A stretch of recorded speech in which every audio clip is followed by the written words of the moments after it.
شریعت کے بنیادی اجزاء دو ہیں، نمبر 1 عقائد اور نمبر 2 اعمال۔ جنہیں میں کہتا ہوں نا بنیادی، اس پر میں دفعہ دخل مقدر کرتا ہوں، اٹھنے والے سوالات کو ختم کرتا ہوں۔ میں یہ نہیں کہہ رہا شریعت کے اجزاء دو ہے، میں کیا کہہ رہا ہوں؟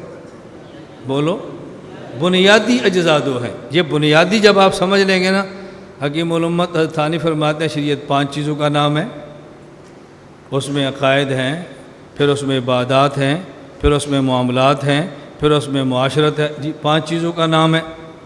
اور فلاں نے لکھا جی دین تو 3 چیزوں کا نام ہے، اعتقاد، اسلام، احسان۔ کوئی کہتا ہے اتنی چیزوں کا نام ہے، اور یہ کہہ رہا ہے 2 کا نام ہے۔ اب آپ کو اعتراضات کا موقع نہیں ملے گا۔ ہم نے کہا شریعت کے بنیادی اجزاء 2 ہیں، نمبر 1 عقائد اور نمبر 2 اعمال۔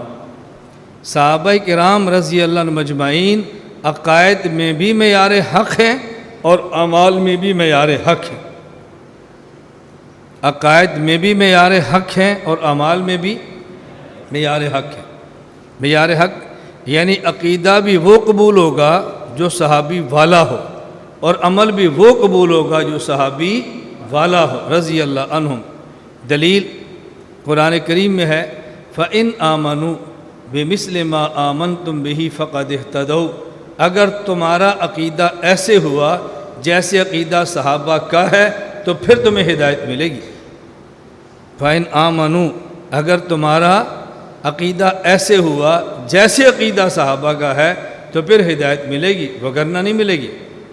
اور جب اعمال کی باری آئی وَالسَّابِقُونَ الْأَوَّلُونَ مِنَ الْمُهَاجِرِينَ وَالْأَنصَارِ وَالَّذِينَ اتَّبَعُوهُمْ بِإِحْسَانٍ رضی اللہ عنہم۔ جو صحابہ ہیں مہاجر، جو صحابہ ہیں انصار، یہ بھی وَالَّذِينَ اتَّبَعُوهُمْ بِإِحْسَانٍ، اور وہ لوگ جو ان صحابہ کی اتباع کریں، نقش قدم پہ چلیں رضی اللہ عنہم۔ تو اللہ رب العزت نے صحابہ کے 2 گروہ مہاجرین اور انصار، ان کو رضی اللہ عنہم فرمایا، اور ان کے بعد رضی اللہ ان کو فرمایا والذین اتبعوہم، جو ان کے نقش قدم پہ چلیں ان کو فرمایا۔ تیسرے طبقے کو اللہ رضی اللہ عنہ نہیں فرما رہے، اور جو اتباع ہے والذین اتبعوہم، اس کا تعلق اعمال کے ساتھ ہے۔ معلوم ہوا عقیدہ بھی وہ ہوگا جو صحابی والا ہو، اور عمل بھی وہ ہوگا جو صحابی والا ہو رضی اللہ عنہ۔